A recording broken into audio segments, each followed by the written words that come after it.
Hello, everyone. Hey, guys. Welcome to Rational Science, the only site on the internet that does science, does physics right. You might say, hold it, you're the only one who does science. Yeah, and that's because we redefined science sometime back, 20 years ago, okay? And you don't have to agree, but the way we do it in science, we don't lift our hands and vote, okay? Well, the way we do it in science is we define. We have to define what science is, and we have to defend that definition when someone attacks it and proposes a better mousetrap, right? And so we define science not as mathematics, not as description, not as prediction, okay? Not as observation, not as measurement. We define science as explanation. You have to have an explanation to have a theory, and science is a body of theories. Whether you believe in the theories is irrelevant. We don't believe in science. In science, we explain them so that you understand them, and they better be rational. And there are criteria for that as well. Okay, and so today, as usual, we're going to divide our lecture in 3 parts. And the first part, we're going to do extinction, especially the extinction of man, and past extinctions as well, mass extinctions. You make it sound like we already died. And other extinctions that happened. And I'm going to move into a review of what we did last month, which wasn't too great because I was in Iceland, and again, I had all this streaming problem, but there it was really bad. And then I'm going to move into the questions people asked, and then people can ask questions today based on that material or anything you want to ask. So let's move on to extinction. Okay, let's start there. Just briefly, what is it about for those of you who are new, who haven't been around here, around this channel? We're saying that we are the last generation of humans on Earth. And no, that is not a joke. We're serious about it. We're saying we are the last generation of humans on Earth. Is it because an asteroid's coming towards us? Are we going to die because of some disease or global warming? Global warming or something? No. We say that all mass extinctions, all of them, including ours, the upcoming extinction of man, happen in the same way. And ours will happen in that same way as well. And that is the collapse of the global economy. Once the economy collapses, no one produces food. And no one trades food because food will be the only thing of value. So you're saying the economy of the dinosaurs went out, their dino dollars? We'll get to that in a second. Someone had a question along those lines. We'll get to that in a second. When the jokes become reality, okay. But yeah, so we're saying that there's going to be a global economic collapse. And when, not if, but when that happens, it's the end of man. And I think it's going to happen relatively soon. I don't have a crystal ball. I can't give you a date. I don't know when it's going to happen. Here we only talk about the mechanism. We're interested in the theory. Whether you believe in the theory or not, well, that's your prerogative, okay? Okay, so I started with some homework ended up with some homework the other day, and the homework was like this. It said, and I cover your face. I hope you don't get offended by that. Why did the fauna in the seas disappear at the same time as the animals on land? Which okay, it doesn't matter what extinction, whether you take the... But to clarify, in every extinction, there were land and sea. And air. And air, well, yeah. Air, land, and sea, just like the Marines and the Army. Yeah. So we had air, land, and sea, and all these animals, more or less, all these species, all these orders, because we're talking about really the big five mass extinctions, all these orders disappeared almost completely. In some instances, a couple crossed the line, and they died shortly afterwards anyways. But in general terms, when the mass extinction happened, the animals on land, in the air, and in the seas died more or less at the same time. Maybe there were a few thousand years difference, okay? But the issue here is that from a geological point of view, you can say that they died at the same time. You cannot tell the difference in the layer of rock, if there was 1,000 or 2,000 years. It's like a drop of water in it. Right, they count all that in millions of years almost, okay? So maybe there was a difference between the animal in the land and the one in the seas, no problem. But they more or less, basically in general terms, they died more or less at the same time. And also to clarify, it wasn't all animals on land, it was specific ones. Aside not all the ones in the ocean. You need to explain selectivity. Yeah, why did some die and not others? But the issue is, if you can figure out why they died more or less at the same time, you have discovered an important clue to the cause or the mechanism of mass extinction. Okay? So that's the point of the homework. Well, one guy gave it a try, and he came up with this. How many people tried to answer this, or what? Well, no, just one guy so far. I like this answer. He says, the force we experience, known as gravity, killed the dinos. By increasing weight upon their limbs to ridiculous quantities, they were crushed by variable laws not so constants of physics. Okay, no problem. So you told me how the big dinos died. Okay, they were so big, the gravity crushed them. That's kind of a good Okay, try. let's I go. like that one. Let's go with that. Because real quick, that would explain why the big ones died and the small don't. Okay, let's go with that one. But now that's a brachiosaur. People know as brontosaur from Fred Flintstone Or Jurassic Park. or whatever. But then you have that other fellow there. He was in the water. He was a reptile, and his name was the mosasaur. Okay, he was a reptile that was in the water, disappeared around the same time again. Maybe 1,000 years difference, whatever. And did gravity kill him as well in the water? Okay, and it turns out that he ate ammonites, and ammonites also disappeared around the same time, and ammonites ate the plankton, foraminifera and diatoms, and those disappeared as well. And those were tiny little things. Did gravity make those disappear as well? So it's not big. No, it's not just size that they killed them. But nice try, anyways. Yeah. Okay, no problem in considering all the possibilities, but then one of the things you got to do is be a critic of your own theory. And it's very hard to do that because people have these strong feelings about their theories, about their beliefs, and their whatever. The way I don't think it's hard to to do if you're actually trying to get to the bottom of it. It's hard to do if you just want to be right. Yeah, but it's one of those things that when you grew up with something, for example, for many years, like Christianity, or in my case, atheism, it's very hard to get rid of that. It really is, So it's one of those things where you sometimes learn the hard way, like I learned the hard way. But it'd be nice if you criticize your theory before you get to a point where you really break down and say, "Oh my God, I believed in all this nonsense for so many years." Well, that's the good thing. If you don't criticize it, someone else will. You'll find out eventually. Exactly. Okay, next issue. Fellow says, he says the ice age killed the animals, and then you see all these animals poor. They're in the snow and in the ice and the glaciers. I just came from Iceland, and boy, it's full of glaciers and ice. The ice age up there Hasn't stopped yet over there. Is that a Dalmatian dino?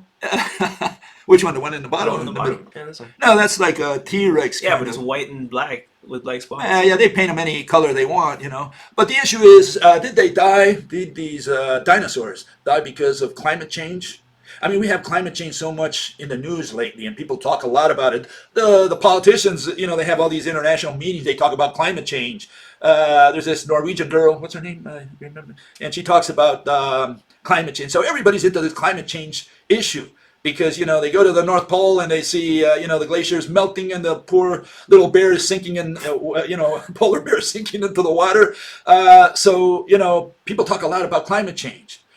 Did climate change ever kill a single species on planet Earth in the history of life on Earth? I would say yeah. I'm saying never did. I don't disagree. I'm sure one. Okay, and now go to... I'm sure. Well, I don't know. I'm sure one or the other it would have just got too hot for them, but then they would have just evolved with it. Or go to somewhere else. Oh yeah, go somewhere. Yeah, maybe not. Maybe it's one of those things that when the going gets rough or when the going gets hot, the rough get moving. So, I'm sure the species all just adapted to whatever the temperature was. Temperature goes a little slower, maybe than evolution, or maybe just about, but certainly moving to a better climate is a faster way to elude, the incoming cold, for example. I don't think there was an issue of hot, but there is an issue of cold, at least for past extinctions. At least that's what people analyze. Okay, go with the next question or comment. Where is it? Here. One guy says, the dinosaurs are gone because they ran out of money. Hey, that's my theory. Don't steal it from me. Hold on, I'm going to go check the stream again. What, something wrong? Keep going. Well, you just got buffering. Let me check if I get it. Getting buffering stops. Okay, so there is a problem. Aha. Now I show that it shows an excellent connection. Maybe it was temporary. Okay, maybe it was temporary. Keep giving me messages. We'll find out if it's any good. My son went there to check to see if our connection is good, but right now I show it's good from YouTube. YouTube is saying that I get a good connection. Okay, maybe it was a glitch for a moment. Yeah, sometimes it has buffering. Okay, I think it's all right now. We'll play it by ear, okay? I mean, that's just kind of something we got to live with. I never had that problem here in Frankfurt, but I did have it in Iceland because the hotel, everybody was crowded in the hotel. We were all under quarantine, and everybody was using the internet, so I couldn't use it. I couldn't even get on the internet sometimes. Did you tell him it was an emergency? Yeah. Okay, thank you. Anyways, dinosaurs are gone because they ran out of money. In a way, yeah. In fact, I think they called it the, in those days, in the days of the dinosaurs, they called it the, what is it? They called it the BiteCoin. not the bite, dinosaurs biting. Okay, but in a way, you're right. In a way, yeah. I think it's their money, their currency was food. All animals need food. Okay, among them, an animal called human. Okay, the humans, we need food, and people are not aware, but everything we do every day, everything we produce, whether we produce something tangible like a computer or a car or whatever, or we produce some service, some abstraction out there, everything we produce on Earth serves only one purpose, and that is to trade it or exchange it for food so that we can live one more day. Whether you're Bill Gates or Bill bgaede, it doesn't matter. You trade it for food. You could say we're all sick and we all need medicine. Yeah, but medicine, medicine. If you're not sick, I'm equating it with. Well, yeah, in that sense, yeah. In the sense we need rice. Yeah. I'm sick with this stomach bug where I need to eat rice medicine or meat medicine or whatever just to keep living one more day. Yeah, food you need. You don't need money. You don't need a computer. You don't need a car. I need a computer. But what you don't even need love. You can be a hermit out there in the mountain for all we know. And certainly if you're an old individual, okay, you probably need less love and more health care. More doctors than love.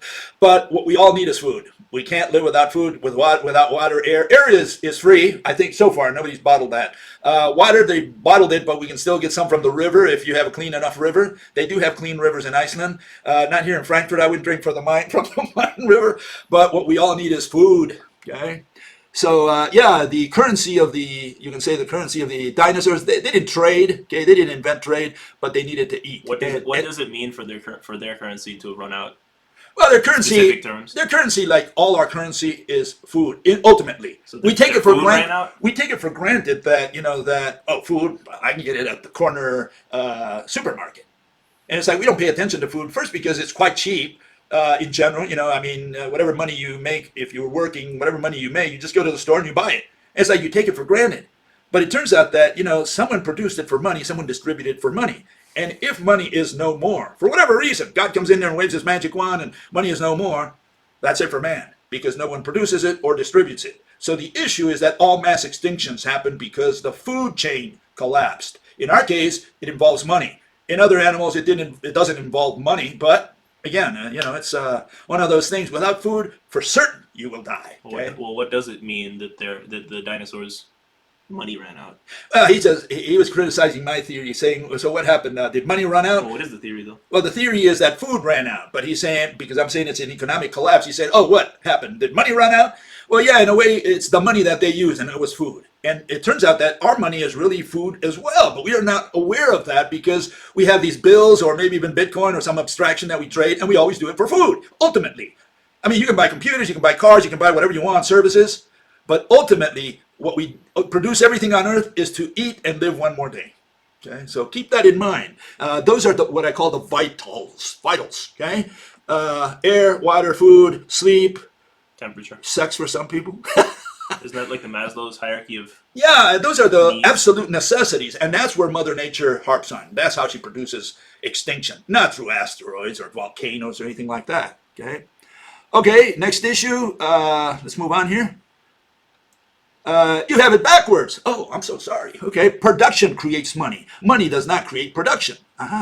Production creates money because money is a representation of production. As a side note, we'll answer all the chat questions at the end. Yeah, I said that on the money. Okay. Okay, so what's the answer to this fellow?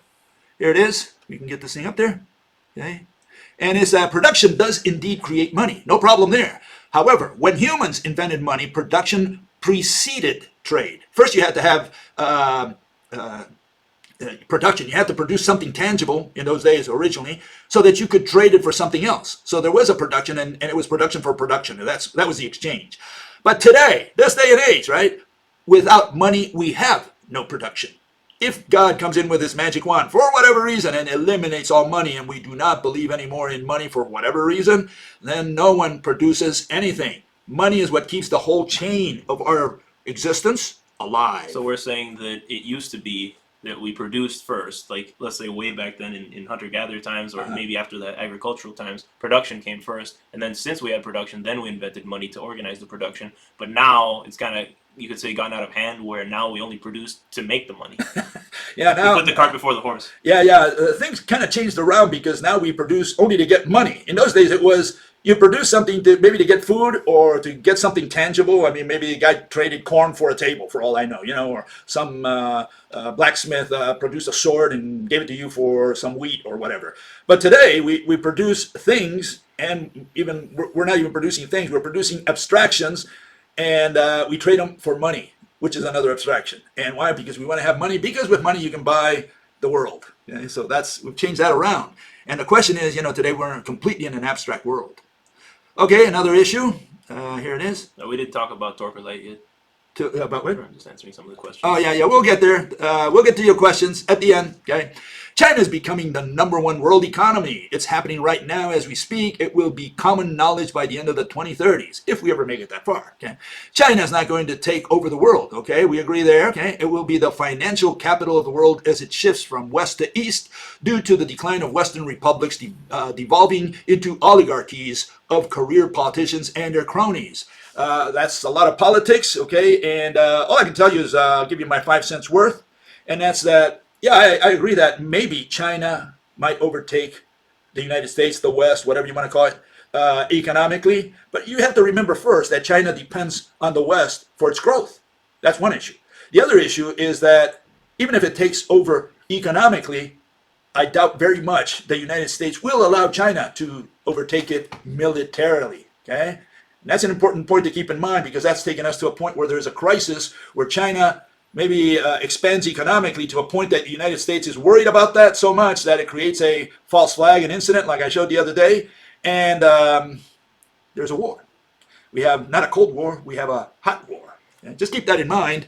There could be more involved with China becoming an empire than just economics. Okay? There could be military solutions. Okay, moving on here, another issue that I want to raise, and that's this one. And that's that I always say you got to deal with Extinction 101 before you touch Extinction 102. At least, you got to show me that you know something about extinction, mass extinctions especially, before you talk about the extinction of man. Because the extinction of man is one instance of mass extinction, if that's how you think it's going to happen, which is what I think at least. And so first you got to tell me how past extinctions happen. What is the mechanism? And again, the homework helps you there. If you can tell me why the animals on land disappeared more or less at the same time as those in the water, you got a good clue of how they disappeared, why, what caused their extinction. That's one issue. The other one is you got to explain selectivity.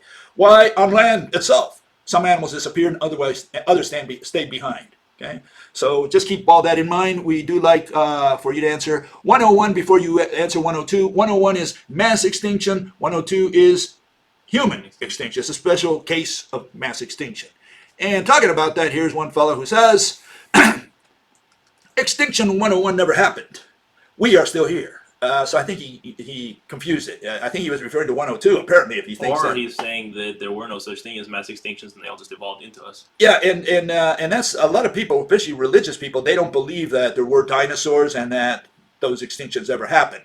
In fact, originally when George Cuvier and some of these other, the founders of paleontology came up with paleontology, they essentially started the discipline known as paleontology. What happened was, when they showed this to some of the religious folk in those days, we're talking about the 1800s, okay, the early 1800s, these people would look at those bones and they didn't understand anything about it and say, well, that looks like an elephant. It had arthritis. So it's a big elephant. Yeah, so they said, just an elephant that died, that's all it is. Really spiky teeth. Yeah, so, some religious folk, especially traditional religious folk who believe that the earth is maybe 7,000 years old or 11,000 years old or whatever calculation they've got out there, they don't think that there were such animals as dinosaurs. And so you can't talk to them about a mass extinction because they don't even accept the assumption, okay, the original theory or assumption that led to that. Okay, and final comment on extinction, here it is. Fellow says, read Pottenger's Cats to learn more about genetics and degeneration. It can be reversed, and Pottenger proved it. So he's saying that genetics essentially can be reversed. That's what he's saying. Well, let's find out. This is my answer to him. Okay, and it goes like this. Never use the word proof in science. Proof means that you believe something or someone believes something. So we don't use the word proof in science. In science, we explain so that you understand whether it's proved to you, it's been proven to you, whether you believe it, doesn't concern science at all. Then Pottenger did not prove you can reverse genetics, specifically species genetics. In other words, genetics at the species level. Okay, and then without going too far, we have some people saying that Pottenger had an unscientific theory.